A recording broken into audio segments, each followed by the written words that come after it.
So this video is called Universal Mastery, using Lucifer to Omega-Hell-ize.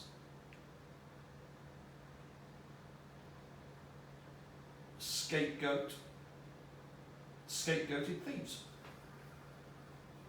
which of course includes Robert Jordan, Morton Janklow, the EU for the Bank of Cyprus thing, which is the entire European population, Jeremiah Schwartz and his ilk, which is all of the Zionists in the West, and of course the royal family, who've been scapegoated via Katy Perry, their Queen Witch, who got Jeremiah Schwartz by marrying Orlando Bloom, the Jew. And of course we've had the 100 sacrifices of the Jew, with the massacre of 100 Israelis plus on October the 7th. I think the death toll was over 1,000. All the raped women and beheaded babies and all the other stuff done to the Jews, and of course all the slow torture death of the hostages in Gaza. So done all the death rituals, including William Rothschild, Jacob Rothschild, Serena Rothschild, Iris Goldsmith, crushed like a flea, and of course the Rothschilds did the spell, will crush you like a flea, and your ramblings will have no effect on reality. So they've done the magical ritual of their own free will, which is that they've got a zero-sum game.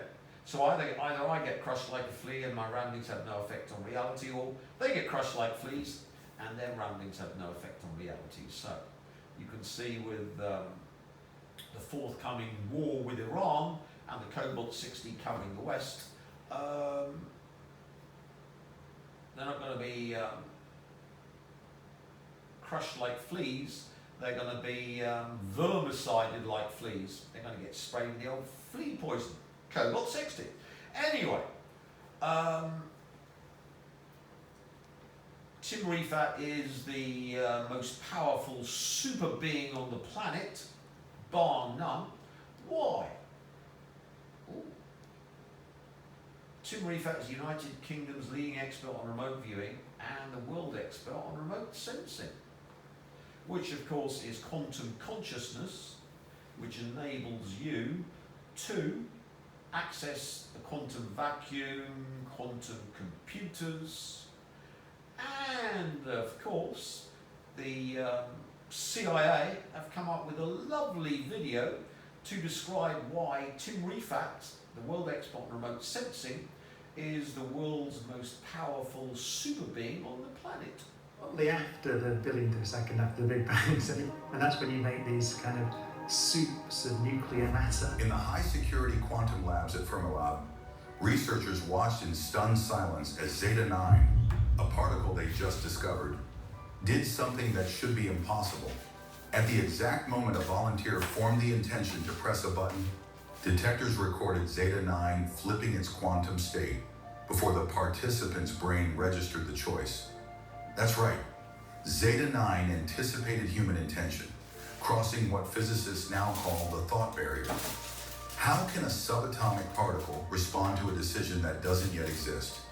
In the next 20 minutes, we'll unpack the experiments that reveal this precognitive effect, explore theories suggesting consciousness itself is a fundamental quantum field, and examine the implications for physics, neuroscience, and the very nature of free will.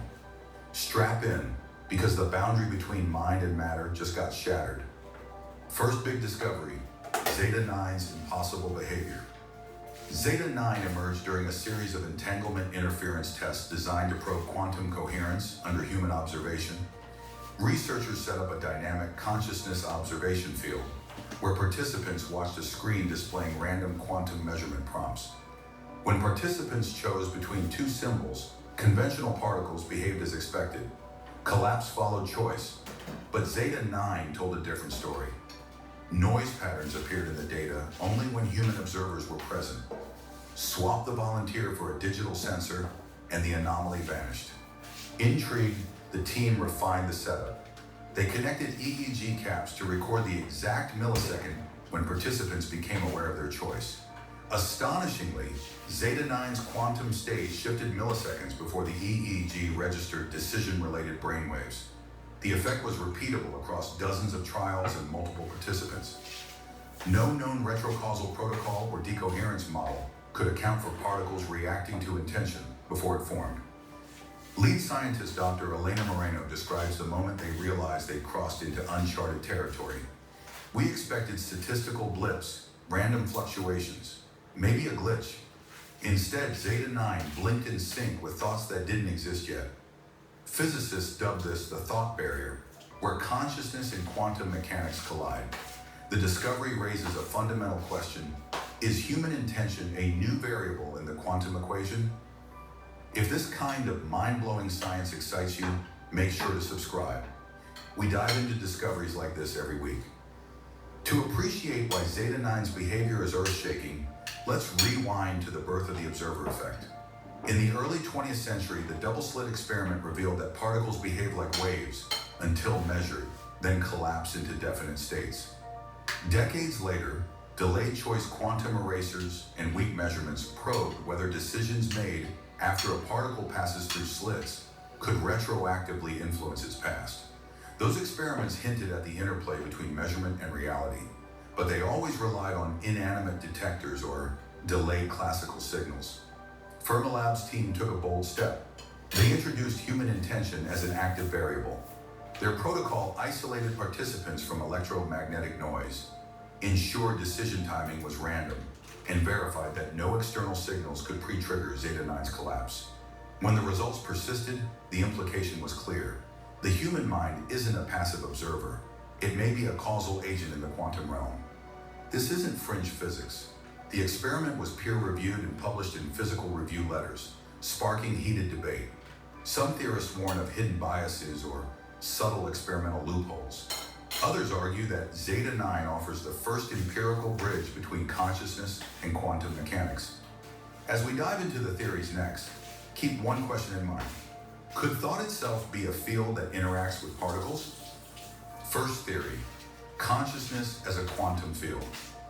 Leading theoretical physicists propose a radical idea. Consciousness may be a fundamental field, akin to the electromagnetic or Higgs fields. In this framework, thoughts are not mere electrochemical patterns in the brain, but excitations in a universal consciousness field that permeates all of reality. Zeta 9, they suggest, is uniquely sensitive to perturbations in that field, acting as a bridge between mind and matter. If consciousness is a field, then intention could manifest as a wave function that overlaps with quantum particles.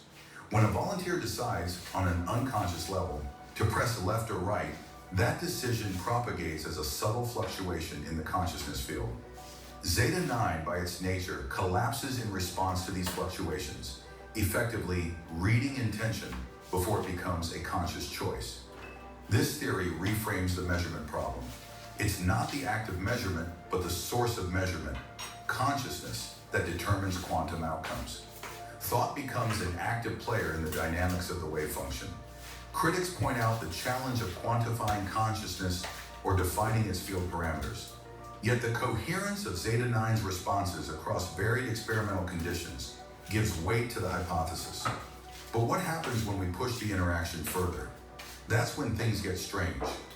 Unexpected anomaly, the anticipation effect. In follow-up trials, researchers introduced a delay between intention and action. Participants first signaled their choice mentally, then physically pressed a button seconds later. Zeta 9 didn't wait for the button press. Its state flipped at the moment of mental intention, often before the volunteer was even aware of forming it, as shown by EEG markers.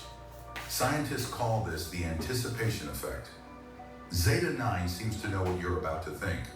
To rule out timing artifacts, the team synchronized atomic clocks between the lab's EEG system and the quantum detectors. The temporal precision confirmed Zeta 9's shift preceded conscious awareness by up to 200 milliseconds. That's significant. Neuroscience tells us the brain's readiness potential, the unconscious buildup to a decision, occurs around 300 milliseconds before awareness. Zeta 9 aligned with that pre-awareness signal, suggesting a direct link to the brain's preparatory processes. This phenomenon challenges our notions of causality. If a particle reacts to a decision before we consciously make it, then time's arrow in the quantum domain may be bidirectional. Or perhaps consciousness exists outside linear time, interacting with particles in a timeless realm. And yet that anomaly was only the beginning. Let's pause and reflect. What if thought isn't confined to the neural circuits in our skulls? What if it exists in a domain of reality we've only now glimpsed? Philosophers have long speculated about a noosphere, a collective mental layer enveloping the planet. Biologist Rupert Sheldrake proposed morphic resonance, where patterns of behavior inform echo across space and time. Now, Zeta 9 offers potential physical evidence of an interconnected mental field, one that interacts with subatomic particles. If you've made it this far, you're clearly into the deep stuff. Hit like and let us know your theory in the comments. Simulation, higher dimensions, or something else? As you digest that, imagine the implications. Your intentions might ripple through a universal minefield, influencing matter in ways we never anticipated. This isn't mysticism, it's a testable frontier of science. But how do we harness or even understand such a phenomenon? The next layer of speculation explores using Zeta 9 not just to observe thought, but to interface directly with it. Second layer of speculation, interfacing thought with physics. If Zeta 9 responds to preconscious intention, could we invert the process? Could we send signals into the consciousness field and have them manifest as measurable quantum effects? Early proposals from AI and quantum engineering labs suggest building mind-matter interfaces, devices that translate neural patterns into quantum collapse commands, and vice versa. Imagine a brain-computer interface that doesn't rely on electrodes, responds to preconscious intention. Could we invert the process? Influencing matter in ways we never anticipated. This isn't mysticism, it's a testable frontier of science. But how do we harness or even understand such a phenomenon? The next layer of speculation explores using Zeta 9 not just to observe thought, but to interface directly with it. Second layer of speculation, interfacing thought with physics. If Zeta 9 responds to preconscious intention, could we invert the process? Could we send signals into the consciousness field and have them manifest as measurable quantum effects? Early proposals from AI and quantum engineering labs suggest building mind-matter interfaces, devices that translate neural patterns into quantum collapse commands, and vice versa. You don't need that, just need me. I do it using sight. As you can see, the quantum field responds only to remote sensing, which is what I was talking about, observing the quantum vacuum or quantum fields directly, which of course humans can't do because they've got parasites and they chatter. But as you can see, this Zeta 9 particle can even be influenced by the parasitized humans, and of course it reacts when they intend, and intention to do something comes from the supplementary motor area, which is on the top of the brain, and it was posited way back in the 30s that is the area of the brain that interacts with the biophysical body, quantum fields, etc. And that area fires when you come up with the intention of doing something, and when you say you're going to do it and not do it, it doesn't fire. And of course, we've shown the brain's only aware of what it intends to do or what it perceives, or the real world, about 2 to 3, was it hundredths of a second they were talking about? So we've been talking all about that, and as you can see, the CIA and Spatial-ize are just rubber stamping everything I've been saying about remote sensing. Continue. That doesn't rely on electrodes or electromagnetic fields, but on quantum particles tuned to your thought field frequency. You think move, and Zeta 9 or similar particles collapse in a pattern that actuates a robotic limb, all without classical signals. AI researchers are already exploring Zeta 9 as a feedback node for synthetic cognition, hoping to create systems that anticipate human needs before they're articulated. This fusion of thought and physics could revolutionize technology, instant telepathy, intention-driven computation, and devices that learn from your subconscious. But it also raises urgent ethical questions. What privacy remains when machines can detect your intentions before you do? And if non-physical intelligences can interact through Zeta 9, who or what might be listening? But there's one more piece to this mystery, one that changes everything we know about evolution. Zeta 9's pattern matches neural formation. The discovery of Zeta 9 has already defied expectations in ways we never anticipated, but it is its connection to human consciousness that might be the most profound and far-reaching revelation. Deep analysis of Zeta 9's state shift waveforms, which were initially examined as part of a broader quantum coherence study, has uncovered an unexpected pattern. When researchers mapped Zeta 9's collapse signature onto the electroencephalogram EEG data from 10-week-old human embryos, the result was nothing short of extraordinary. The patterns of neural spike trains observed in the embryonic brain mirrored Zeta 9's collapse signature in such a precise and uncanny way that it raised fundamental questions about the very nature of thought and consciousness. The match was not a mere coincidence. It was strikingly precise. The timing ratios of the spike clusters in the embryo's brain matched the collapse events of Zeta 9 with an almost perfect correlation. The brain activity, often associated with the early stages of consciousness formation, seemed to sync up with the quantum behavior of Zeta 9. It was as though Zeta 9, in some profound and inexplicable way, was coded to respond to the early template of nascent human consciousness. The implications of this discovery are nothing short of revolutionary. This finding And this, of course, links up with the left frontal medial cortex. When you damage it,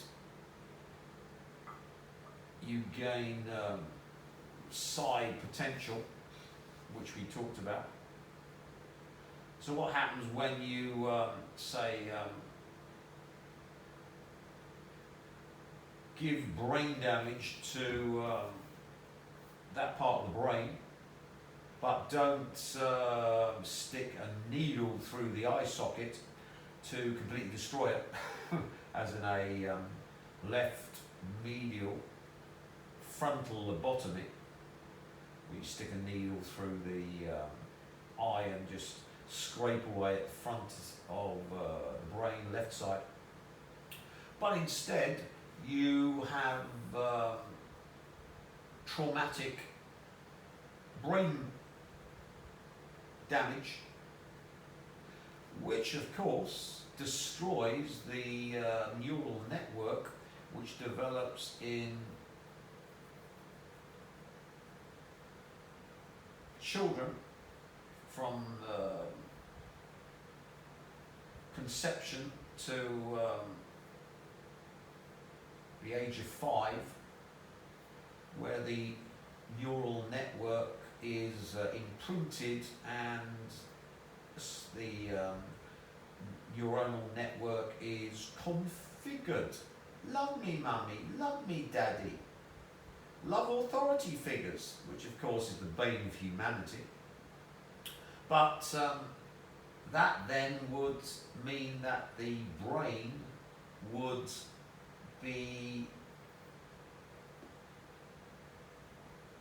going away from the unconfigured neural network of these embryos, which directly interacts with this quantum particle Zeta 9, and since quantum particles are part of the quantum field, one can see why DARPA are getting a hard on, because of course this would be the gateway to the quantum field if you can directly use consciousness to interact with part of the quantum field, the subset being particle Zeta 9. Then of course it enables you to use that to perturb. Remember we talked about quantum perturbations? The quantum field of others, or maybe if you've got CERN and all the CERNs in the multiverse at your beck and call, you could then use it to perturb the total quantum wave function and change reality and what aspect of the multiverse you live within. So one can see that when you get the left medial frontal cortex damaged, all that neural network is erased and it has to start again, but you don't want to damage it with a needle so it can't repair itself.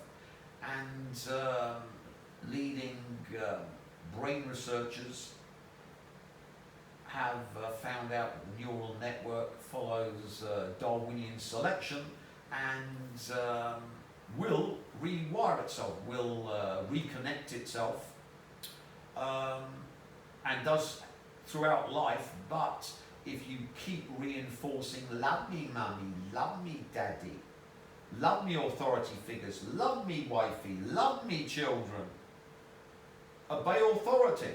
And you got the experiment where, was it 67% of people tortured basically to death anyone the authority figure told them to, and it was only a third who wouldn't torture to death because an authority figure said it's good and authority backs you. So you can see why the human race is lost. You've got 2/3 of the population, the drones, who will torture you to death if the Rothschilds, Rockefellers, or anyone else tells them so. Sync up with the quantum behavior of Zeta 9. It was as though Zeta 9, in some profound and inexplicable way, was coded to respond to the early template of nascent human consciousness. The implications of this discovery are nothing short of revolutionary. This finding introduces a radically new hypothesis. Human consciousness did not emerge solely from biological processes, but rather co-evolved with quantum particles like Zeta 9. For years, we have been taught that consciousness arose as an accidental byproduct of increasing complexity in the brain. Darwinian evolution positioned the mind as something that developed later in the history of life, a sophisticated cognitive system emerging from the tangled web of biology. But Zeta 9 suggests something entirely different. Rather than consciousness being a late-stage accident, it may have always been a fundamental, co-evolving component of life itself, intricately intertwined with quantum phenomena from the very start. The quantum behavior exhibited by Zeta 9, its interactions with human intention, and its striking resonance with the neural patterns of early human development, points to the possibility that consciousness is not simply an emergent property of complex biological systems, but a phenomenon entangled with the quantum fabric of reality itself. The interaction between mind and matter may not be a result of evolutionary accident, but a pre-existing quantum field into which biological life has tuned itself over billions of years. Consider this. Life did not begin as a purely biological event, a random combination of molecules leading to self-replicating structures. Rather, life may have been a convergence of biological processes with quantum fields that have existed since the very formation of the universe. In this view, Zeta 9 is not an anomaly. It is a relic of the quantum genesis of consciousness, a particle that bridges the material world with the immaterial dimensions of thought and intention. Zeta 9 is the intermediary between the biological and the quantum, the molecule that enables the interaction between our consciousness and the quantum reality that surrounds us. One of the most striking aspects of this discovery is that Zeta 9's collapsed signature bears an uncanny resemblance to the neural signatures observed in the brain's early stages of development. The spike clusters that emerge in the developing brain are typically associated with neuroplasticity, the process by which the brain reorganizes itself, forming the essential connections that will underpin thought, perception, and awareness. And of course, if you get smacked in the head, then of course your neuronal network gets damaged and your brain has to go back to plasticity to redo the neural network. And it was Edelman that wrote an excellent book on this topic about how the brain's neural network is constantly making new connections by Darwinian evolution, and rather than it being fixed in stone, throughout your life you can make new neural networks, but they're taking you further from what you want for remote sensing, which is the plasticity of the embryo. And of course, if you get smacked in the head hard enough to give you frontal lobe damage, like yours truly, at the age of, when did it happen? I was 6 going on 7. Then of course your entire neuronal wiring, putting it prosaically, is scrambled in the front of the brain, and you don't have the love me daddy, love me mummy, obey authority. You get into the I'm going to do anything I damn well please, and anyone who gets in my way is going to be crushed like a flea, and their ramblings will have no effect on reality, which the 67% of obedient drones call a psychopath. And is it strange that about 67% of the population got their inoculations and became the Borg? So, it's vital, if you're going to be side capable, that you get this plasticity, and your network, if it's redone after it was done as a child, then gives you psychic powers, as David Morehouse could suddenly remotely view when he got frontal lobe brain damage from the battlefield. I think he got a bullet hitting his helmet, so instead of running into a brick wall, he got his helmet rammed into the front of his head. Mine was the most extreme the plastic surgeons have seen, so it was basically the worst injury you could get short of having a needle stuck into your frontal lobes. That's why I'm so good. It's not my natural genetic aptitude, it's actually environmental psiization. Anyway, let's continue. This is quite a video.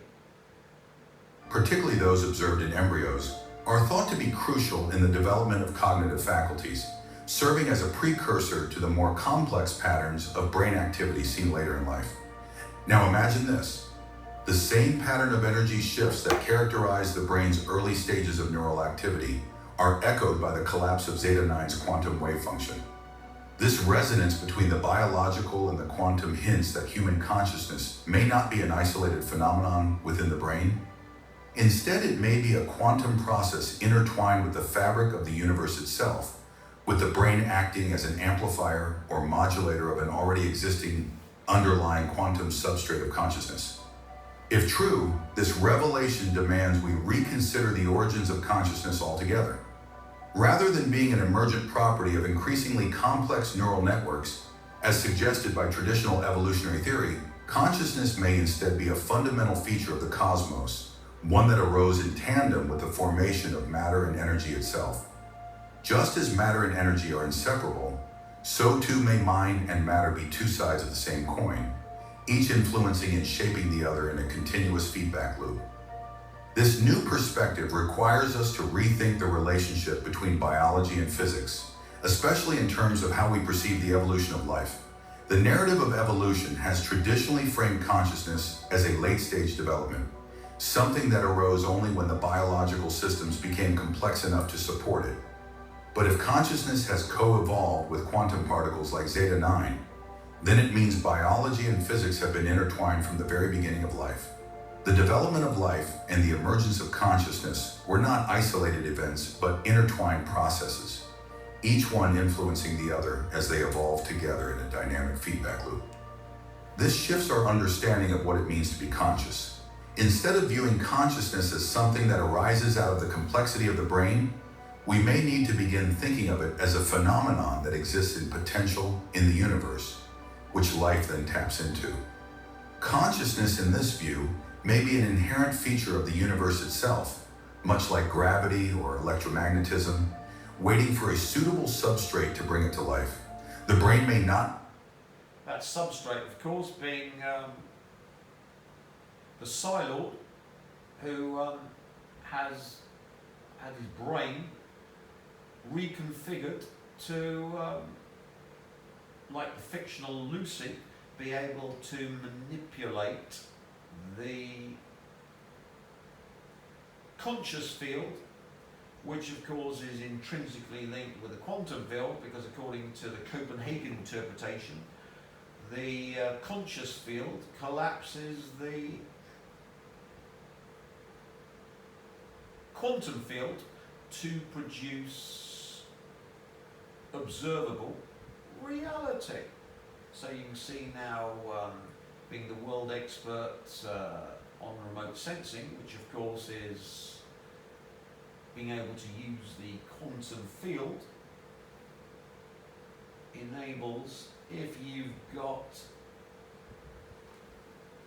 super amplification like CERN and all the multiversal CERNs and all the quantum computers which have been hijacked by yours truly, enables you then to change timelines and get godlike powers, which of course, thank you very much for CERN quantum computers and the Borg, who of course are vital to produce the scalar torsion field, leptonic field, and of course conscious field,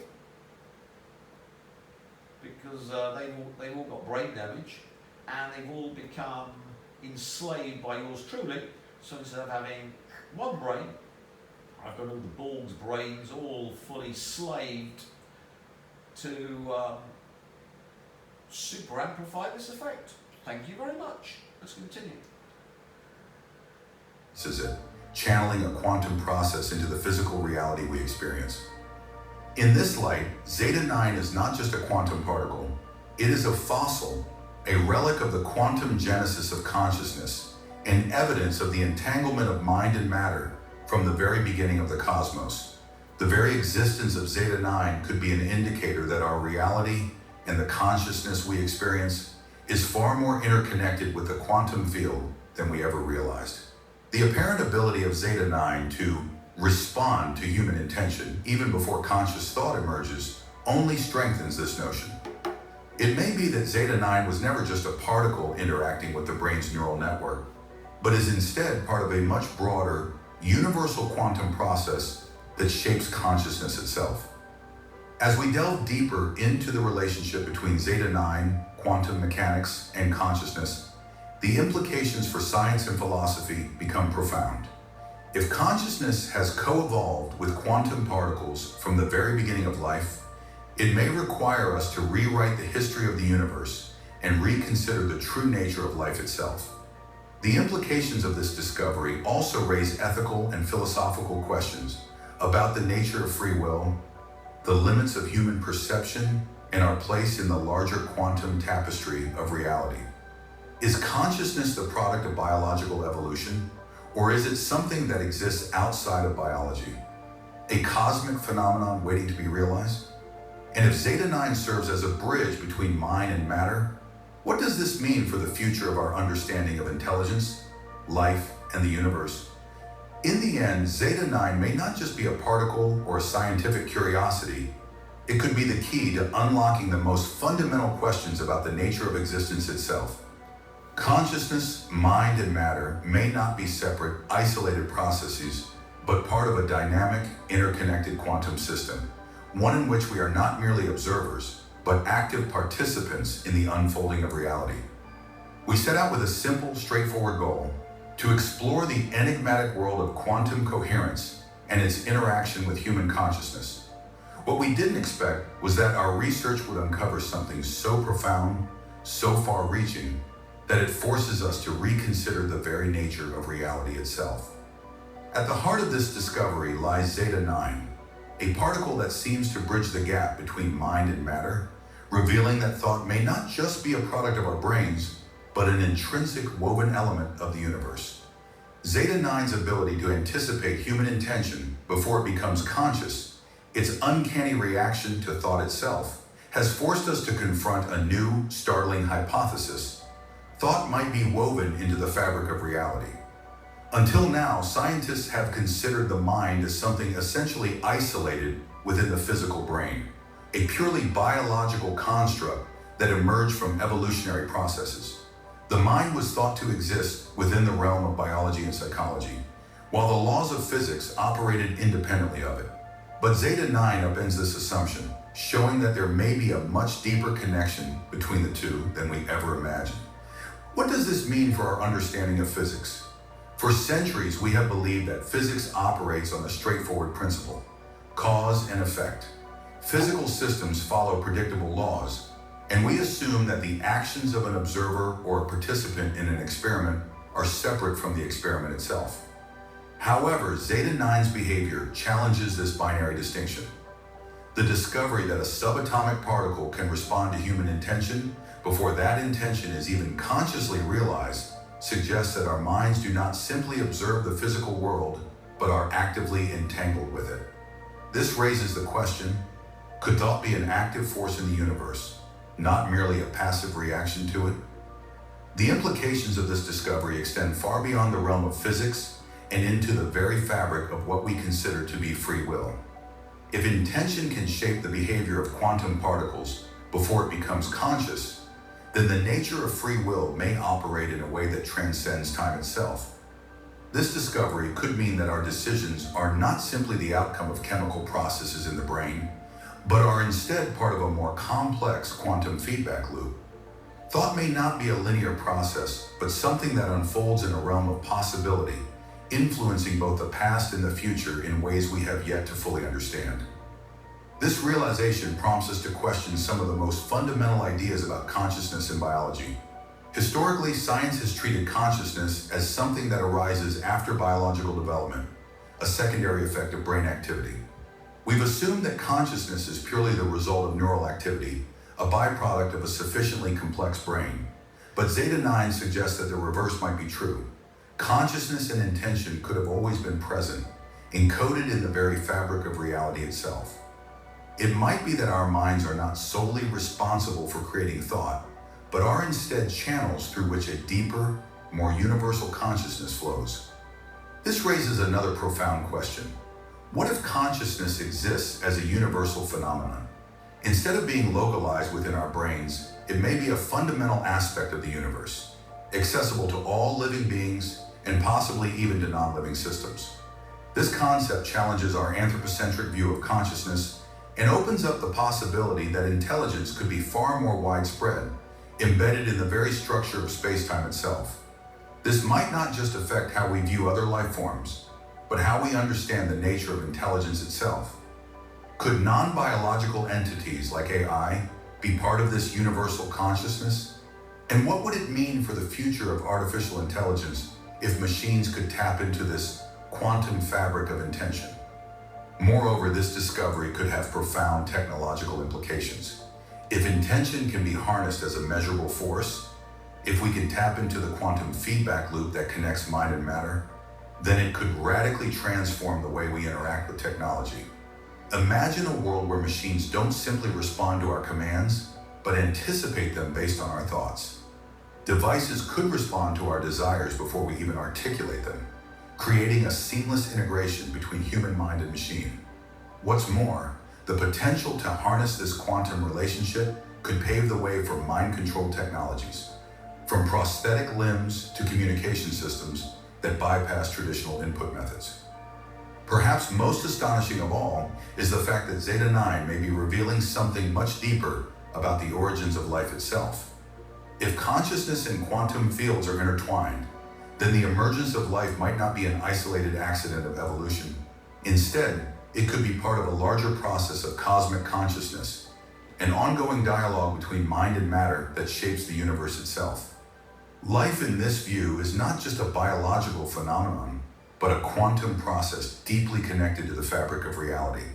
The laws of biology and physics, far from being separate, are part of an intricate web of forces that together give rise to intelligence, consciousness, and ultimately, life itself.